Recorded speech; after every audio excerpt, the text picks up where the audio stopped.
I need a haircut because it's terrible. Let's do a before and after. Before and after.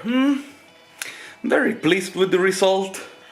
What do you guys think, huh? My beard looks less like the one of a homeless guy. My hair makes a little bit more sense than it usually does. I need to go to a hairdresser to cut my hair because when I do it myself, I end up looking like, you know, those salads that are left in the shop right before it's about to close? Let's get to today's video.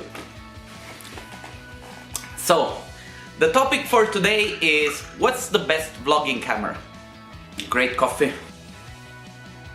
Right off the bat, let me just say that I don't think there is a so-called perfect vlogging camera. There are so many components when it comes to vlogging that choosing a camera really is a personal task, so to say. In my case, for what I like to do, what I need is a camera that allows me to look at myself in the screen, so to compose the shot. It has time-lapse features, it has slow motion features. I own different Lumix, Panasonic cameras, Canon cameras, GoPros. I also have a phone that can shoot in 4K, and there are certain parameters that I look for when buying a camera. The most important parameter for me is portability.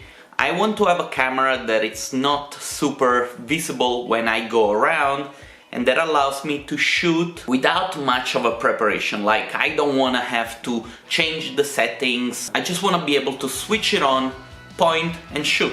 One of the cameras that I own is the G81, 85, 80, it's depending on where you live. This camera is a great camera. The quality of the picture from this camera is outstanding. It can shoot at 4K. The stock lens that is attached to this camera is not the greatest lens, but I kind of overcome the problem by using this LED light on top. Also, it has a mic input that allows me to use an external mic, so the audio and the light that I get out of this camera is fantastic in comparison to this camera. Although there is one thing that I have to say: in order for me to get the right shot with this camera, recording a video just like this, it will take me probably 10 minutes of setup. Now, if you are a very busy person like I am, 10 minutes adds up if you are planning to do 3, 4, 5 different shots. Basically, you're wasting 1 hour in setting up your camera. With this one, for instance, I just had to flip the screen, click the button and start recording. Also, if I were to go around with a setup like this in a city like Vienna, where I'm based, people will call the police. To me, the right choice was to go for a point and shoot camera. I have to say that I am a Canon fanboy. I wish Canon did cameras that had better specs. I love Canon. I think that their system cameras are probably the best ones. Canon, it's a camera that you just take, click the button and it will do everything, and it will do it perfectly or almost perfectly.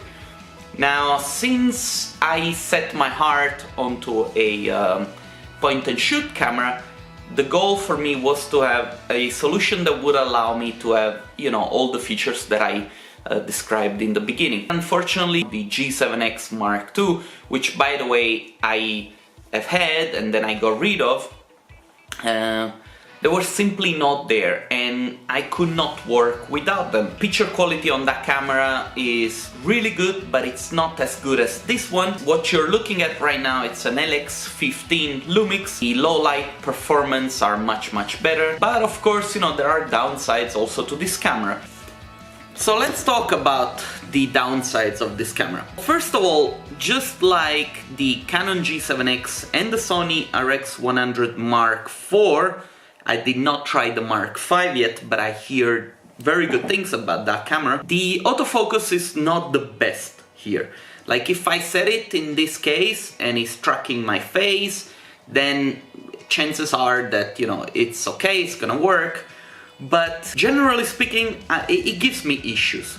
Also, halfway through the recording and editing of this video, the audio went back to the start and it started recording again. It's really weird. There is an issue with reliability, which for me it's very important because I have a very busy life. I can only take the shot once and I have to work with whatever I manage to do.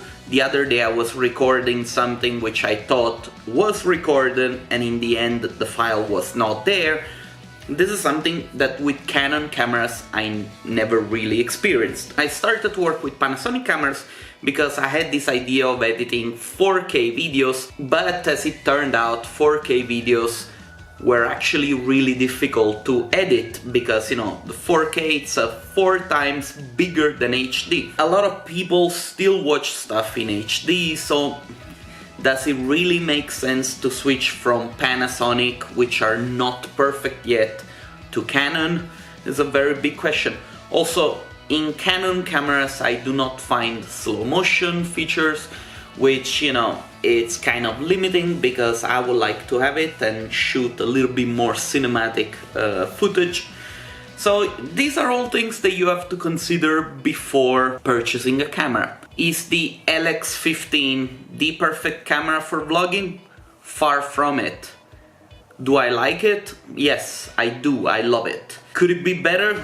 Definitely. With that said, I really hope that Canon will come out soon with a brand new camera which is really innovative in terms of like having more functionalities. So guys, I really hope this video helped you making up your mind about your needs for a perfect vlogging camera. If you think that somebody could use a little bit of this advice, feel free to share this video. Like it if you think it's useful for yourself. Do not forget to subscribe if you haven't done it already. And I guess I will see you next time. Thanks a lot for watching.